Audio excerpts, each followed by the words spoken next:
नमस्कार मित्रमैत्रिणींनो, लग्नानंतर होईलच प्रेम या मालिकेच्या पुढील एपिसोडमध्ये जेव्हा ऑफिसमध्ये मारामाऱ्या करत असतो आणि एका एम्प्लॉईची कॉलर पकडतो आणि त्याला म्हणतो की जर नंदिनीबद्दल काही बोलला ना तर तुला इथेच लोळवेल. पण हे सगळे कारस्थान तर रम्याचे असते. आपल्याला हे सर्व माहीतच आहे. रम्यानेच त्याच मुलाला मुद्दाम बोलायला लावलेले असते. त्याच वेळेला विक्रम येतो आणि जीवाला भांडण करताना बघतो आणि त्याला रागवतो की तू भांडणच करणार आहे का? तुला काम करायचे नाही हे ठरवले ना तू. आणि इकडे पार्थ काव्याची माफी मागतोय. काव्य बोलते तुम्ही कशाला माफी मागताय?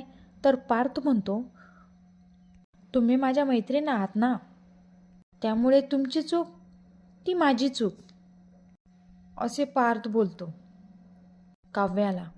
आता पुढच्या भागात बघूया काय होणार आहे ते. अशा नवीन नवीन एपिसोड बघण्यासाठी मराठी सिरियल मनोरंजन या यूट्यूब चॅनलला सबस्क्राईब करा. थँक्यू.